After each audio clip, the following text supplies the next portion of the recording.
Okay, so you had a chance to see where the quotient rule comes from. Hopefully you were able to follow along with that explanation. But really what we need to know is how to use it. So I'm going to do two more examples to show you how to use it. Our first being this function, h at x equals x squared minus x plus 1 on the top and x squared plus 3 on the bottom. So remember the quotient rule says is the derivative of the top times the bottom minus the derivative of the bottom times the top all over the bottom squared. So on the top, I have x squared minus x plus 1. Derivative of that is 2x minus 1. That's derivative of the top. Times the bottom, as is. Minus, now the derivative of the bottom is 2x times the top, as is. All that, all over the bottom squared. Not the derivative of the bottom squared, just the bottom squared.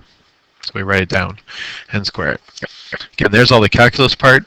We can make this look easier by doing some rainbow. So we're going to rainbow here. Again, if you can do easy rainbow, we do easy rainbow. So we can do that rainbow there. 2x cubed plus 6x. Now I'm going to rainbow the negative 1 as negative x squared minus 3. In the second part, this is again, notice, tried to stress this in the last example. You're not just rainbowing the 2x, you're rainbowing a negative 2x. You can rainbow 2x and then subtract all the terms after and do it in 2 steps, but I think it makes sense to do it in one. So I'm going to rainbow a negative 2x. So it'll become minus 2x cubed. And a negative times a negative will become a plus 2x squared and a minus 2x all over the bottom squared. Again, we'll rainbow the top, not the bottom. We don't need to do the bottom. Here, then, I'll notice I got a 2x cubed and a minus 2x cubed, so that's going to disappear. I should be able to collect some like terms here, a minus x squared and a 2x squared. Gets me a 1x squared. And then finally a 6x and a minus 2x is a plus 4x. And just a plain old minus 3 all over x squared plus 3 all squared. Notice how this all reduced down into a nice little trinomial. Sometimes those trinomials will be factorable. This one's not. You can't factor it. But if you can factor it, it's not a bad idea to factor it, but this is a pretty slick answer. Factoring it, only if it factored and was able to cancel with the bottom would I go any further, but even if you factored it, it wouldn't be any more simpler than what we see here. So again, derivative of the first times the second minus derivative of the second times the first all over the second squared, or the bottom squared. All right, let's see it in another example. I'll give you a second to write that down.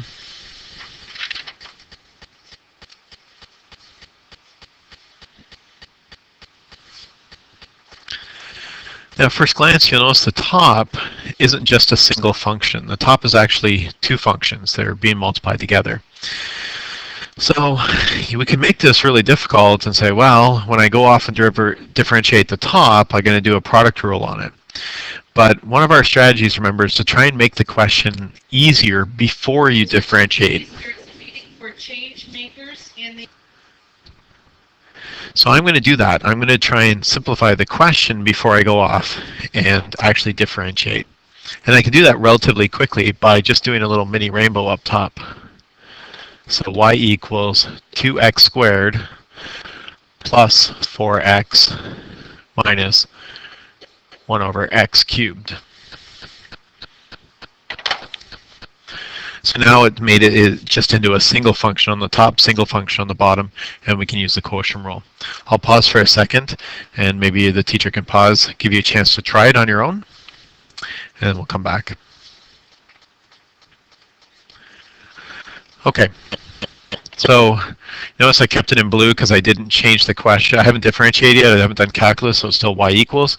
Now I'm going to differentiate, so I'm changing the color for me, and I'm going to signify that I'm differentiating by putting the y prime. And I'm going to use the quotient rule. Derivative of the top times the bottom minus derivative of the bottom times the top all over the bottom squared. So the derivative of the top, 4x plus 4 times the bottom as is, minus the derivative of the bottom is going to be negative 3x squared times the top as is, so 2x squared plus 4x, all over the bottom squared.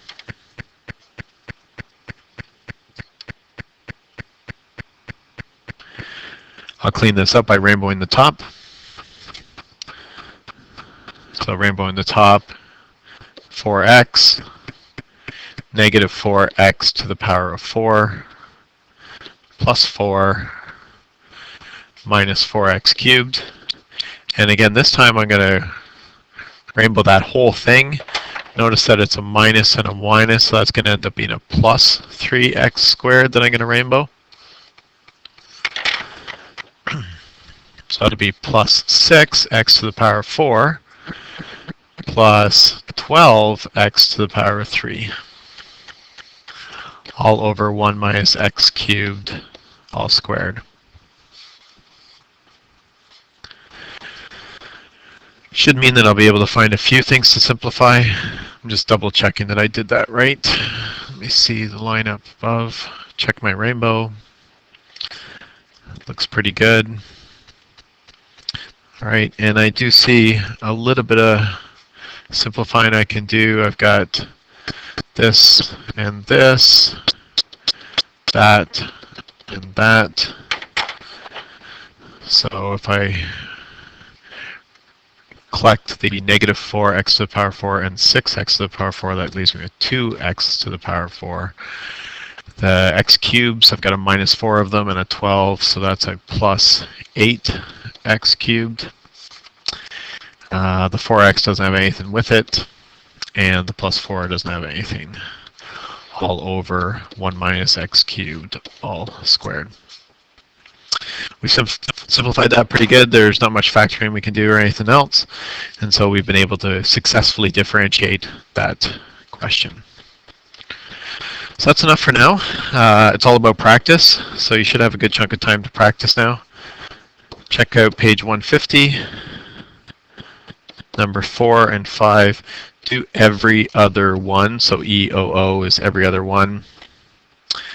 Number 6 and 7. And number 11 I would recommend as well. Just, I think the back is wrong in back. I think it should be 5 over 12 x minus 1/3. So those are ones that you can look at. I've left those questions with the supply teacher so you can have them write it on the board too. Good luck.